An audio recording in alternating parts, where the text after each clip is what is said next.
सोचो, अगर तुम एक दिन आंख खोलो और साल हो 2125, चारों तरफ वही धरती है, लेकिन सब कुछ बदल चुका है। आसमान में उड़ती हुई गाड़ियां हैं, सड़कों पर इंसानों से ज्यादा रोबोट दिखते हैं, और तुम्हारे हाथ में मोबाइल नहीं, क्योंकि अब दिमाग ही सबसे बड़ा डिवाइस बन चुका है। तुम सोचते हो और मैसेज पहुंच जाता है। लेकिन क्या ये सिर्फ कल्पना है या सच में ऐसा हो सकता है? आज हम एक ऐसी कहानी सुनेंगे जो शुरू होती है आज से और पहुंचती है पूरे 100 साल आगे। आज की दुनिया यानी 2025, यहां से सब कुछ शुरू होता है। हम मोबाइल चलाते हैं, इंटरनेट पर जीते हैं, और धीरे धीरे एआई हमारे जीवन का हिस्सा बन रहा है। लेकिन ये सिर्फ शुरुआत है। आने वाली सालों में एआई इतना तेजी से आगे बढ़ेगा कि इंसान और मशीन के बीच का फर्क कम होता चला जाएगा। मशीनें सिर्फ आदेश मानने वाली नहीं रहेंगी, बल्कि खुद सोचने, समझने और फैसले लेने लगेंगी। ये वो समय होगा जब दुनिया पहली बार महसूस करेगी कि तकनीक अब सिर्फ टूल नहीं रही, बल्कि एक ताकत बन चुकी है। 2035 के आसपास हमारी जिंदगी में बड़ी बदलाव दिखने लगेंगे। गाड़ियां खुद चलेंगी, ट्रैफिक कम होगा, एक्सीडेंट लगभग खत्म हो जाएंगे। लोग घर बैठे काम करेंगे और बाहर निकलने की जरूरत कम हो जाएगी। डॉक्टर के पास जाने की बजाय छोटे छोटे नैनो रोबोट हमारे शरीर के अंदर जाकर हमारी सेहत को ठीक करेंगे। बीमारी आने से पहले ही उसका इलाज हो जाएगा और इंसान पहले से ज्यादा लंबी और स्वस्थ जिंदगी जीने लगेगा। लेकिन हर बदलाव अपने साथ कुछ सवाल भी लाता है।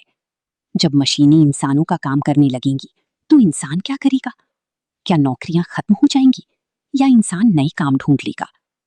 ये एक ऐसा मोड़ होगा जहां दुनिया को खुद को फिर से समझना पड़ेगा। 2050 तक आते आते इंसान धरती की सीमाओं से बाहर निकलना शुरू हो जाएगा। मंगल ग्रह पर इंसानों की पहली बस्ती बस चुकी होगी। वहां लोग रहेंगे, काम करेंगे और एक नई दुनिया बनाएंगे।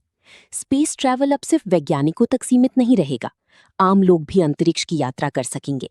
छुट्टियां मनाने के लिए लोग दूसरे ग्रहों पर जाएंगे। ये सुनने में अजीब लगता है, लेकिन तकनीक की रफ्तार देखकर ये नामुमकिन नहीं लगता। इसी समय धरती पर भी बड़े बदलाव हो रहे होंगे।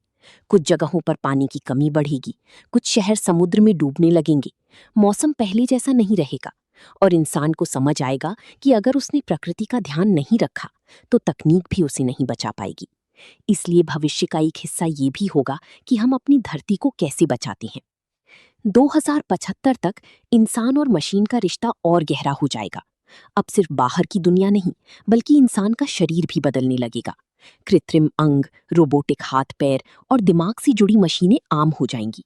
लोग सोचकर ही चीजें कंट्रोल करेंगे, बिना बोले बात करेंगे, और शायद अपनी यादों को भी सेव कर सकेंगे, जैसे कंप्यूटर में डेटा सेव होता है।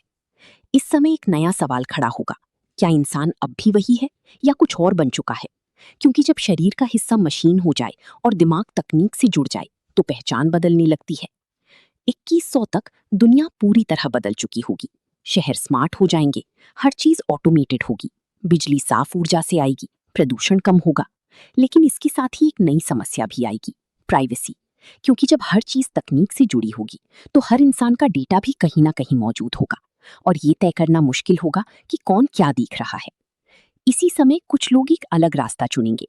वे तकनीक से दूर रहना चाहेंगे और पुरानी तरह की जिंदगी जीना चाहेंगे, जबकि कुछ लोग पूरी तरह डिजिटल दुनिया में जीना पसंद करेंगे, जहां उनका शरीर नहीं, सिर्फ उनकी सोच और उनकी पहचान होगी। और फिर आता है 2125। 100 साल बाद की दुनिया। इंसान अब सिर्फ धरती तक सीमित नहीं है, वो एक मल्टी प्लैनेट स्पीशीज बन चुका है। मंगल, चांद और शायद कुछ और जगहों पर भी इंसान रह रहा है। स्पेस ट्रैवल अब उतना ही सामान्य है जितना आज हवाई जहाज से यात्रा करना। एआई अब सिर्फ मशीन नहीं है, बल्कि एक साथी है जो हर फैसले में इंसान की मदद करता है। कुछ लोग अपनी चेतना को डिजिटल दुनिया में अपलोड करके एक नई तरह की जिंदगी जी रहे हैं, जहां उम्र का कोई मतलब नहीं और मौत सिर्फ एक विकल्प बन चुकी है। लेकिन सबसे बड़ी सच्चाई ये है कि ये भविष्य तय नहीं है। ये पूरी तरह इस बात पर निर्भर करता है कि हम आज क्या करते हैं, हम तकनीक का इस्तेमाल कैसे करते हैं, और तो यही तकनीक एक खतरा भी बन सकती है। तो जब तुम आज अपने फोन को देखते हो, या किसी एआई से बात करते हो, तो याद रखना, तुम सिर्फ आज का हिस्सा नहीं हो। तुम उस भविष्य को बना रही हो जो आने वाले 100 साल बाद किसी की हकीकत होगा। और शायद 2125 में कोई ये कहानी सुनाते हुए कहे कि 100 साल पहले लोगों ने जो सोचा था, उससे भी ज्यादा अजीब और ज्यादा अद्भुत है ये दुनिया।